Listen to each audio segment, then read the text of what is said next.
bado hujashindwa, tulia, uje tuongee yako mambo uelewi, sogea, uje jifunze uelewe.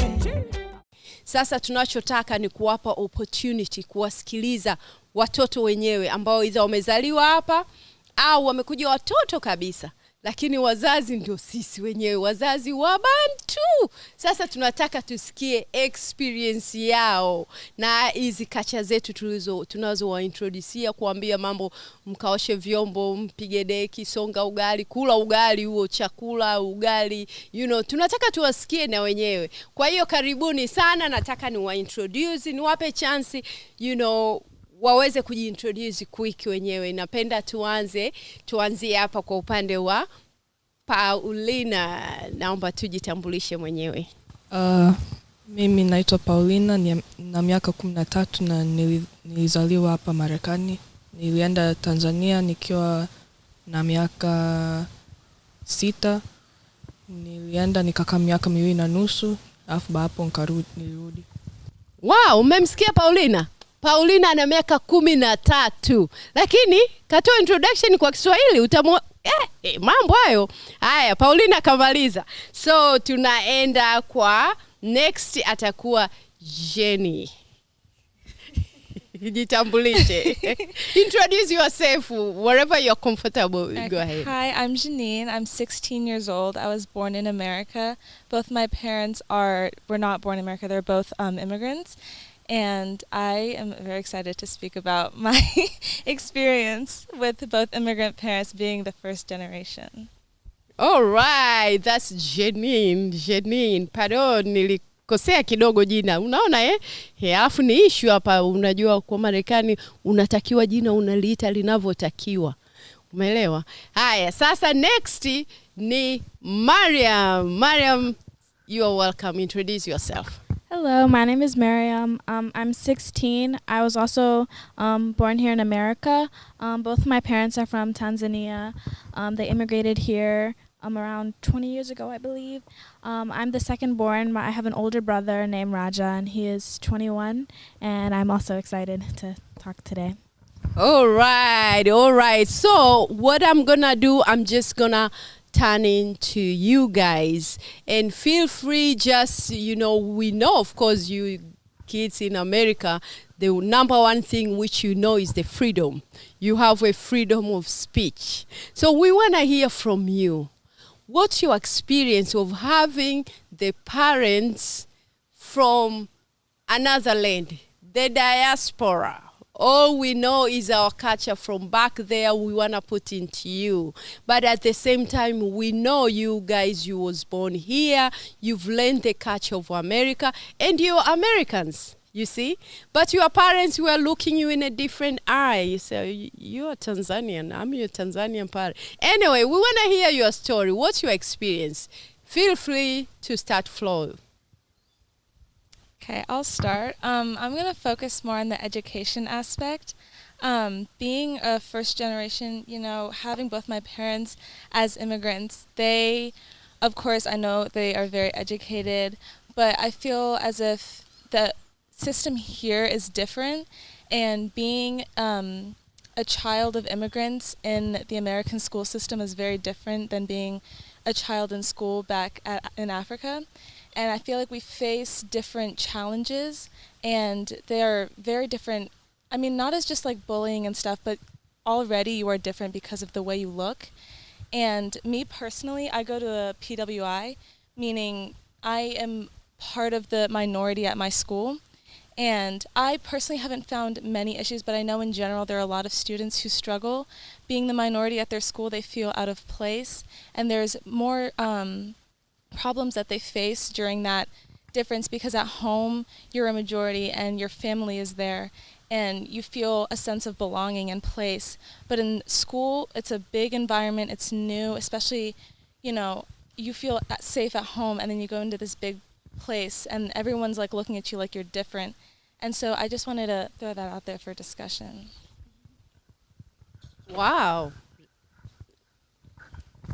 For me, I can agree, because I knowing like different languages, it's like, oh, you go to school, it's like, oh, hi, how are you? When you get home, it's like, oh, shkamo mama, shkamo baba. You're expected to like switch between different languages. So when I first came back, there was like a big accent change because I had a Tanzanian accent. So it was more like, oh, it was like broken English. And after a while, it was like, oh, more of an American accent. And with that came the change of the way I spoke Swahili because it became more Americanized in a way. So, yeah. And another challenge was that everybody thought once they know you're African, they thought you were from Nigeria. So that was like something that was, yeah. I also agree with Janine said how hearing about like the challenges they faced or like the differences between like their education and our education, it's just like not just in school, it's like everything about their upbringing. Hearing about the differences and seeing it when you go back to Tanzania and you get to see the community that they grew up in. I think it helped put me in perspective, and I think my parents did a very good job of understanding that while growing up in America does make me privileged and I have access to incredible things here, I also get to experience struggles as well, and they don't look down upon me as if I have it easy, because I do have some parts easier, but they are really understanding that there's different struggles. Just because they're not the same doesn't mean they're easier or harder.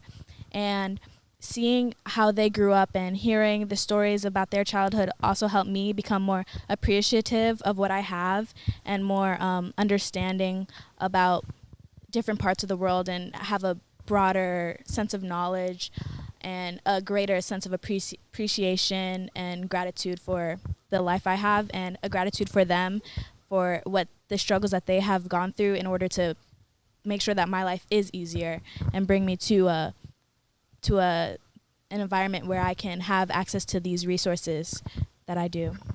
I'm going to piggyback off Miriam. I think something she said that was very important was parents also having struggles. I know there's stuff that I don't even know, that I'll never know, that my parents went through back in Africa, dealing with different challenges, because I know life is harder there, and we are very privileged to be here. And they did everything that they did. They immigrated, and they got their education all so that we can have a better chance at success, and so that we can be better, so we can have our life easier. But I think another part that kind of causes a dispute between parents and their children is the difficulty of not, like, there's a difference when you're growing up here and growing up in Africa. There's differences that I don't understand about them and that they won't understand about me. And so I feel a lot of dispute that I know with just friends in my community is that their parents don't understand the challenges that they go through, but they're also not understanding the challenges that their parents went through, and they don't understand that their parents, they really just want the best. And sometimes the delivery is a little off and they don't always understand.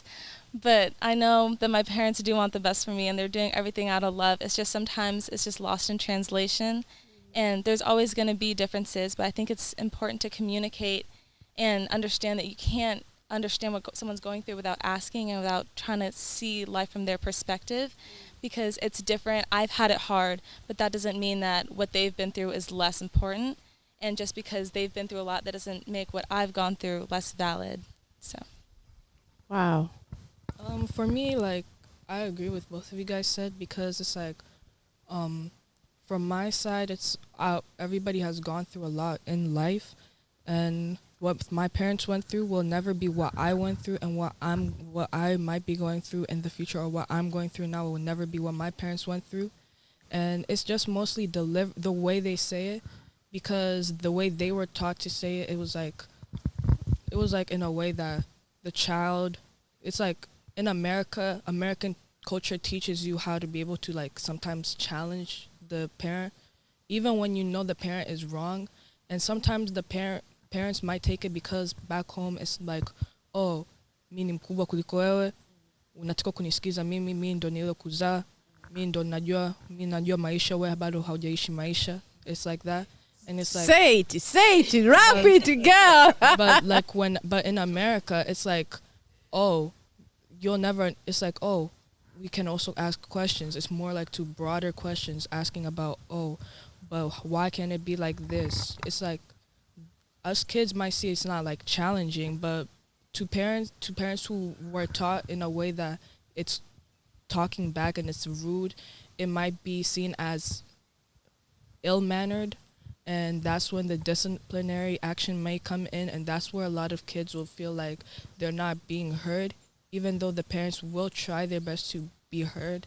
It's just that they sometimes it's also a learning process for them, because they're also still adjusting to the environment, because we grew up in different cultures. We grew up mostly in the American culture. They grew up in the culture back home. Mbona bado hujashindwa? Tulia, uje